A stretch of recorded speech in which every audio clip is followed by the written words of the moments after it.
Avatar Meher బాబా key జై. ప్రీతమ Avatar Meher బాబా తన ఇచ్చకు తల ఒగ్గమని తన ప్రేమను స్వీకరించి మన ప్రేమను ఆయనకు అందివ్వమని పదే పదే చెప్పేవారు. ఇదేమంత సులభం కాదు.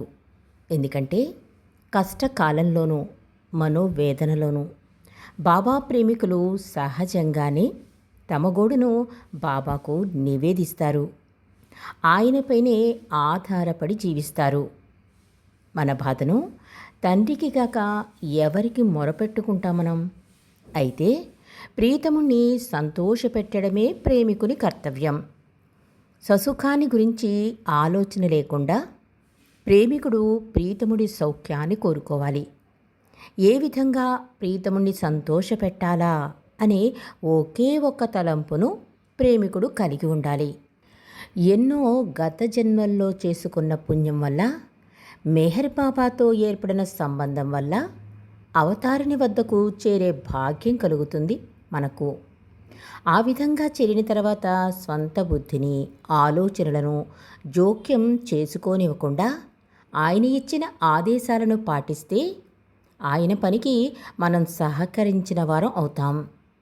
మన దివ్య ప్రీతముడు అవతార్ మెహర్ బాబా తన ప్రేమికులపై గల అపార ప్రేమతో, కరుణతో తన ప్రేమికులు తన ఇచ్చను నెరవేర్చాలి అనే ఆదేశంతో తన ఇచ్చ ఏమిటో స్పష్టంగా చెప్పారు మెహర్ బాబా. అదే నా వాంఛితము, మై విష్ అనే సందేశం. ఈ సందేశంలో 4వ సందేశాన్ని ఈరోజు మనం తెలుసుకుందాం.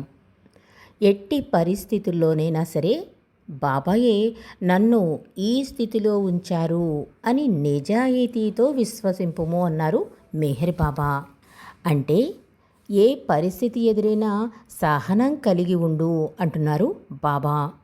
ప్రపంచం నుండి ఎదురయ్యే ఒత్తిడులను బాబా ప్రేమికుడు సహనంతో తట్టుకుని నిలబడగలగాలని తెలిపే సహనం మరణం కంటే కష్టమైనది అనే విషయం గురించి బాబా ఇలా తెలియజేస్తున్నారు. ఈ సహనం అనే సద్గుణం అలవడాలంటే ప్రేమే దివ్య ఔషధం అన్నారు మెహర్ బాబా. ప్రేమ ఉన్న చోట సహనం దానంతట అదే చోటు చేసుకుంటుంది. బిడ్డ ఎంత అల్లరి చేసినా, ఎంత వేధించినా తల్లి తట్టుకుని సహనంగా ఉండడానికి ప్రేమే కదా కారణం. అంతేకాక సహనం లేకుండా ఏ పనైనా సక్రమంగా పూర్తవదు. ఒక ఇల్లు కట్టాలన్నా, ఒక శిఖరం అధిరోహించాలన్నా ఒక్కొక్క మెట్టు దాటుకుంటూ విజయం వైపు సాగవలసిందే. సహనంతో వ్యవహరించే వారిని చూసి వారికి భూదేవి ఎంత సహనం ఉంది అంటూ ఉంటాం మనం. మన చుట్టూ ఉన్నవారిలో కొంతమంది అటువంటి సహనం కలవారు కనబడుతూ ఉంటారు మనకు. వారెందుకు అలా ఉండగలుగుతున్నారు? మరి మనం ఎందుకు సహనంగా ఉండలేకపోతున్నాం? అంటే బాబా అంటారు, జీవితంలో ఉన్నదానితో సంతృప్తి పడుతూ సహనంతో పరిస్థితులను ఎదుర్కొంటూ భగవంతుడు నన్ను ఈ స్థితిలో ఉంచాడు అనే భావన మనిషి అలవరుచుకోగలిగితే సహనంగా ఉండగలడు అన్నారు అవతార్ మెహర్ బాబా. ఎదుటివారిని అర్థం చేసుకుని వారి ప్రవర్తన అంగీకరించేవాడే సహనం కలవాడు. మన నిత్య జీవితంలోనే కాకుండా ఆధ్యాత్మిక ప్రయాణంలో కూడా సహనం చాలా చాలా అవసరం అన్నారు మెహర్ బాబా. కొన్ని పరిస్థితులు మనకు ప్రాపంచికంగా అనుకూలమైనవి, ఆనందదాయకమైనవి కావచ్చు. లేదా మరికొన్ని పరిస్థితులు ప్రతికూలమైనవి, దుఃఖదాయకమైనవి అయినా కావచ్చును. పరిస్థితి ఎటువంటిదైనా మనం బాబా ఇచ్చకు బద్ధులమై ఆ పరిస్థితులను బాబా ఎడల దృఢ విశ్వాసంతో, అచంచలమైన ప్రేమతో అంగీకరించాలని బాబా వాంఛిస్తున్నారు. ఉద్యోగరీత్యా, వ్యాపారరీత్యా, కుటుంబపరంగా మనకు అనుకూలంగా, మన అంచనాలకు తగ్గట్టుగా పరిస్థితులు ఎదురైనప్పుడు, సంఘటనలు జరిగినప్పుడు మనకు ఆనందం కలగడం, వేడుక చేసుకోవడం, ఆ సంతోషాన్ని నలుగురితో పంచుకోవడం, అది మన ప్రతిభ అని, మన తెలివితేటలే అని, అందుకు మూలమని పొంగిపోవడం సర్వసాధారణంగా జరుగుతుంది.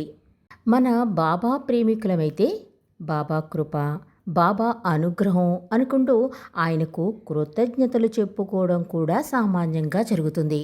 కానీ అదే ప్రతికూల పరిస్థితులు ఎదురైనప్పుడు, అంటే శారీరకంగా, ఆర్థికంగా, మానసికంగా తట్టుకోలేని సమస్యలు ఏర్పడినప్పుడు మనం పెనుగాలు తాకిడికి తల్లడిల్లే చిగురుటాకువలే విలవిల్లాడిపోతాం.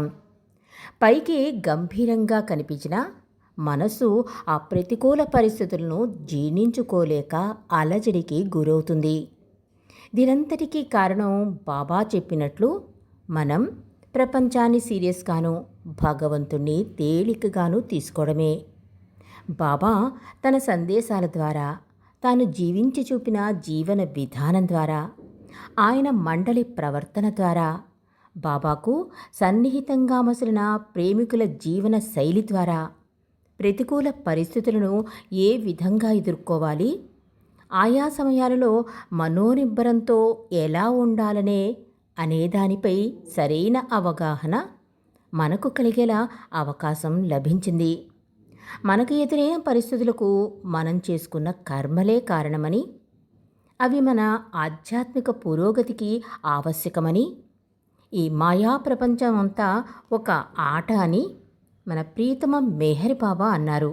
ఇలాంటి పరిస్థితిలోనైనా ఎదుర్కొనగలిగే మనోనిబ్బరం ఉండాలంటే ఒకరికి తన ప్రియతమునిపై ప్రగాఢమైన విశ్వాసం ఉండాలి.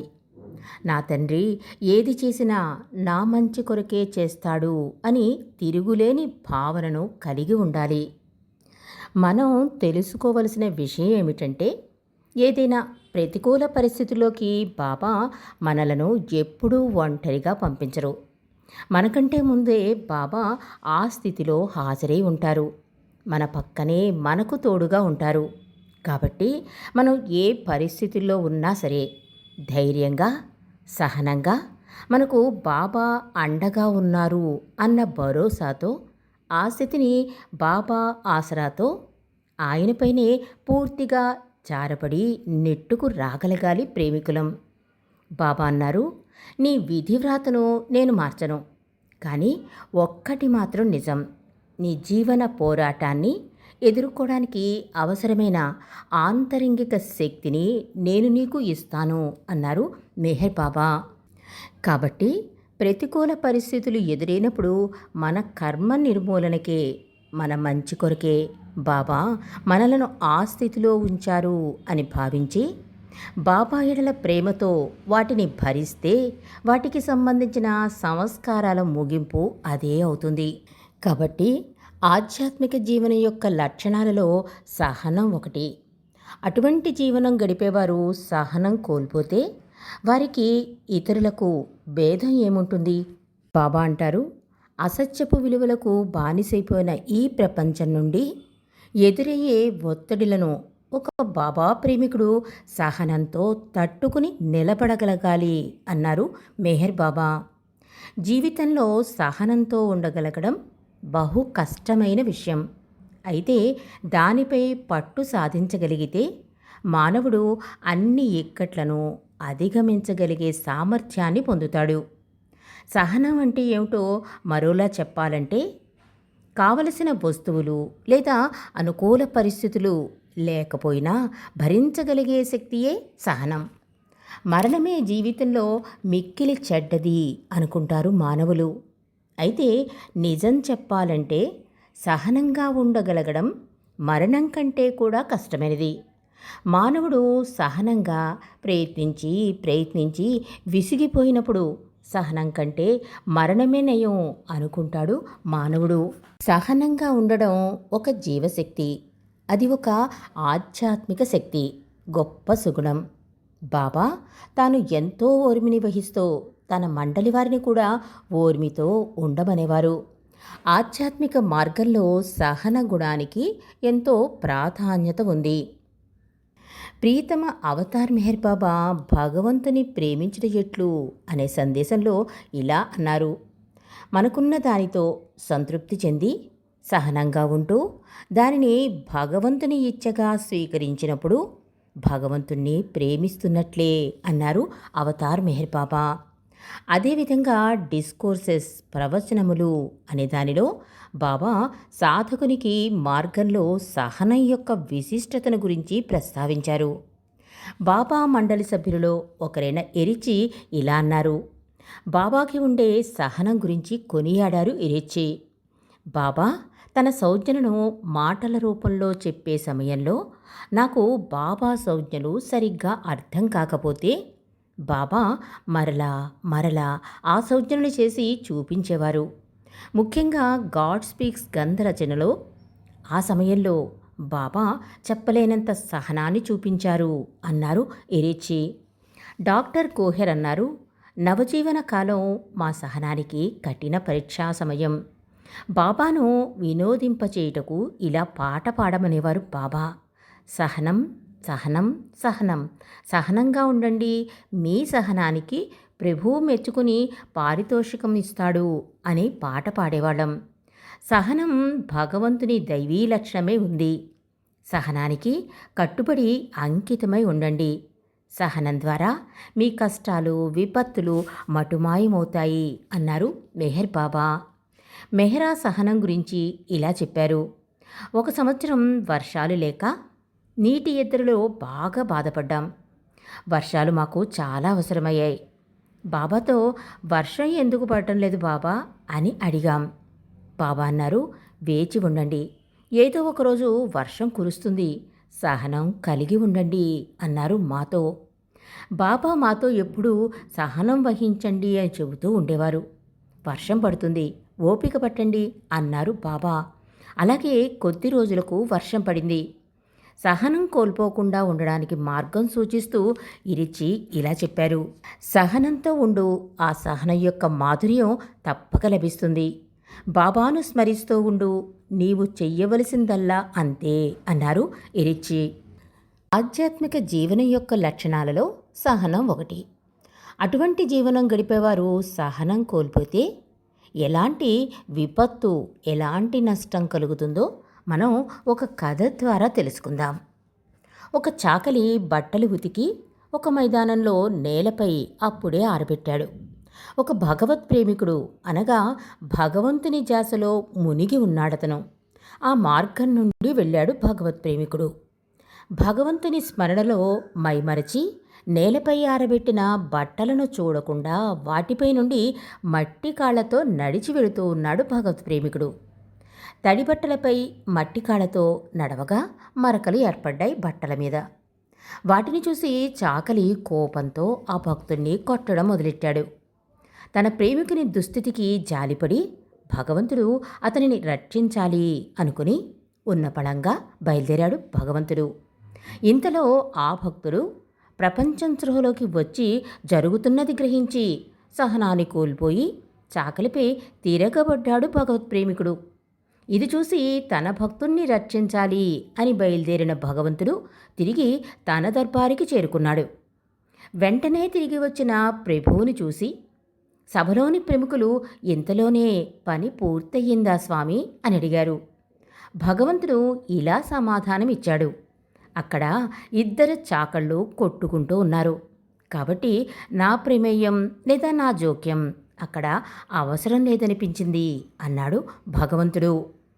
భక్తుణ్ణి చాకలిగా అభివర్ణించడానికి కారణం సహనం కోల్పోయి హింసకు పాల్పడమే, అంటే ఎదుటి వ్యక్తి పాపాలను కడగడంతో సమానం అన్నారు బాబా.